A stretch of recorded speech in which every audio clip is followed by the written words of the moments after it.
집에서 협착증 극복하는 7가지 비법. 선착순 무료 발송해드립니다. 여러분들의 협착증 탈출을 위해 협착증TV의 핵심 비법만 모았습니다. 지금 신청하시면 7일간 문자로 보내드립니다. 댓글에 있는 링크나 아래 번호로 지금 바로 신청하세요. 안녕하세요. 협착증과 관절염TV의 손영훈 한의사입니다. 자, 오늘은 허리 협착증과 소화기 문제라는 주제로 말씀드릴 텐데요. 많은 허리 협착증 환자분들께서 소화기에 문제를 가지고 있는 경우가 많아요. 그런데 문제는 허리 협착증은 소화기 문제를 해결해야 극복될 수 있다는 점입니다. 아니, 허리의 문제인데 소화기랑 무슨 관련이 있냐, 이렇게 생각하실 수 있을 텐데요. 오늘은 허리의 문제와 소화기의 문제가 왜 관련이 있는지, 왜 소화기 문제를 해결해야만 허리 협착증을 극복할 수 있는지, 또 극복 방법은 무엇인지 상세히 설명해 드리도록 하겠습니다. 자, 강의에 앞서서 잠깐 드릴 말씀이 있습니다. 바로 제가 만든 척추관절 건강기능식품입니다. 바로 관절바로인데요. 제가 척추관절 진료만 10년 동안 했어요. 그리고 한의사의 자부심을 가지고 만들어야 되기 때문에 정말 신경을 많이 썼어요. 여러 한약재를 넣어서 추출했는데요. 이 한약재를 추출하기가 만만치 않습니다. 특히 이 안에는 해동피라고 하는 약재가 들어있는데 나무의 껍질입니다.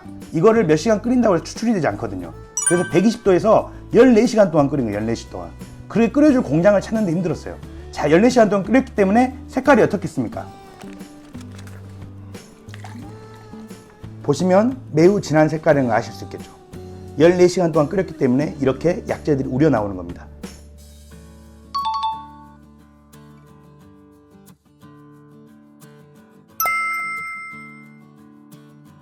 제가 정말 자신 있게 만들었습니다. 자, 그러면 제가 한번 마셔보도록 하겠습니다. 강의에 앞서서 힘이 나네요. 자, 소화기의 문제는 크게 두 가지가 있습니다. 첫 번째는 소화불량이나 식욕 저하, 즉 식사와 관련된 게 있고요. 두 번째는 변비와 설사, 대장에서 일어나는 이런 작용들이 크게 보면 소화기 문제에 해당됩니다. 소화불량이나 식욕 저하가 있는 경우에 허리 협착증 치료가 더욱 어려움을 겪게 됩니다. 또한 변비나 설사가 있는 경우 역시도 허리 협착증 치료에 어려움을 겪게 되는데요. 각각 왜 그런지 말씀드리겠습니다. 식욕부진이나 소화불량이 있는 경우 이를 소화기가 허약하다 그래서 허약증이라고 하는데요. 자, 생각해 봅시다. 식욕부진, 소화불량이 있어요. 자, 그러면 근육, 인대, 뼈가 튼튼해야 허리 협착증이 낫거든요. 뼈가 튼튼하고 근육이 튼튼하고 주변 인대들이 튼튼해야지 척추를 잘 지탱해 주기 때문에 허리 협착증을 유발하는 척추 내부의 인대, 황색 인대 같은 게 두꺼워질 필요가 없어요. 주변 구조물이 약하니까 척추를 어떻게라도 더 지탱하기 위해서 황색 인대가 척추 안으로 두꺼워지는 게 허리 협착증이거든요.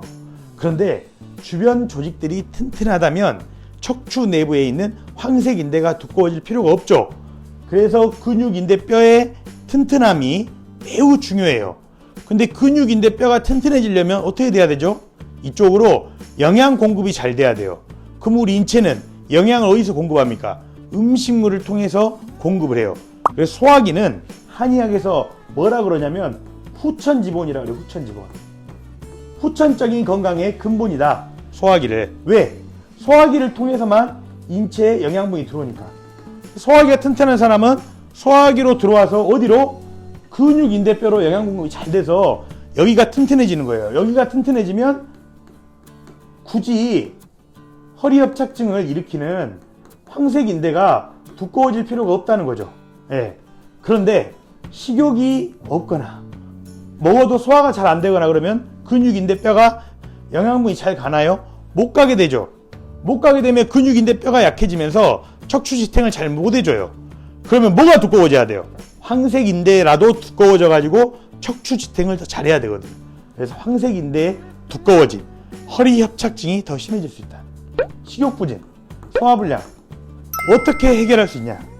이 두 가지 문제의 본질은 위장의 운동성이 떨어지는 겁니다. 이를 해결하는 데는 인삼이라든가 백출, 후박 이런 약재들을 쓰게 돼요.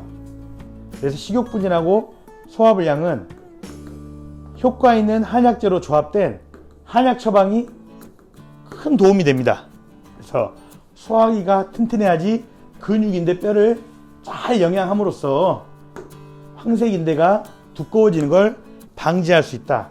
허리협착증이 진행되는 걸 막을 수 있다. 또 두 번째로 허리협착증 환자분들을 보면요, 이 허리를 보게 되면 뼈 주변으로 근육들이라든가 이 기육들, 즉 척추를 지탱할 수 있는 연부 조직들이 잘 발달한 사람이 있고, 반면 주변에 근육이나 기육, 살 같은 게 아예 없어요. 마른 척추들이 있어요. 마른 척추. 마르다 못해 뒤쪽으로 뼈가 튀어나와 있고 굽어있는 척추들도 많아요. 약해진 척추죠. 자, 이런 분들의 공통점을 보면요, 소화기가 약하다는 거예요.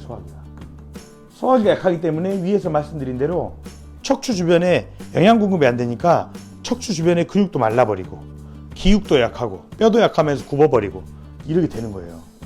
그러면 이런 분들은 치료가 쉽겠어요? 어렵겠어요? 어렵죠. 이런 분들이 허리만 치료한다 그래서 낫겠어요? 안 낫습니다.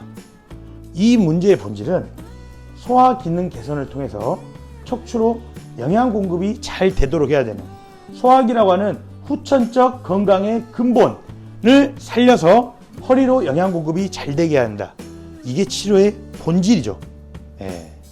그래서 허리 협착증에는 소화기 건강이 매우 중요하다.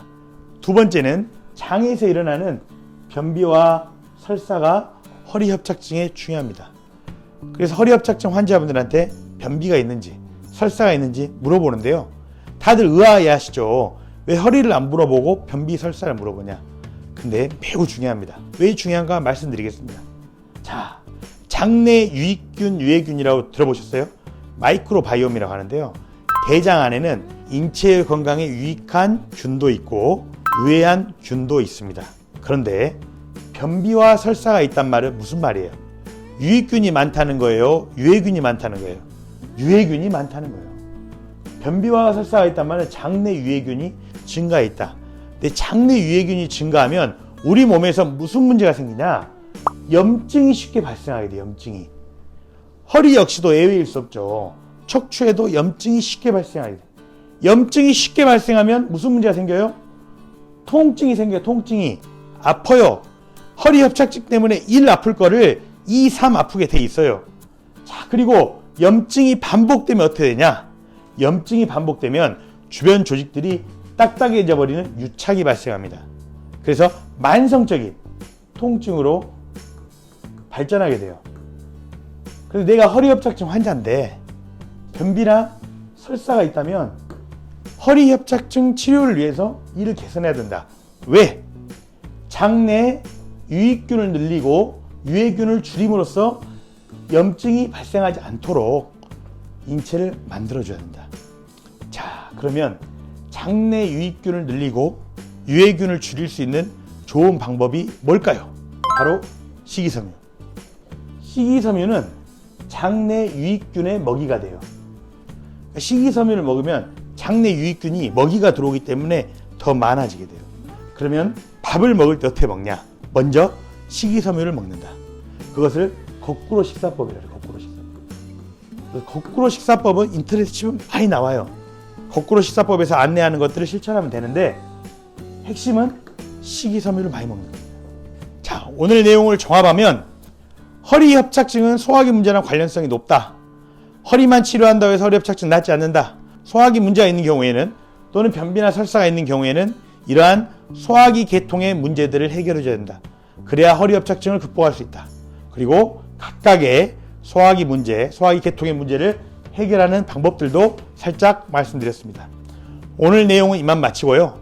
허리 협착증이라 그래서 허리에만 집중하는, 허리만 바라보는 그런 시각을 가져서는 안 되고, 허리 협착증은 인체 전반이 종합돼서 나타나는 거예요.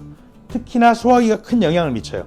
그래서 나무가 아니라 숲을 볼 수 있는 허리 협착증 극복의 지혜를 얻어가셨으면 합니다.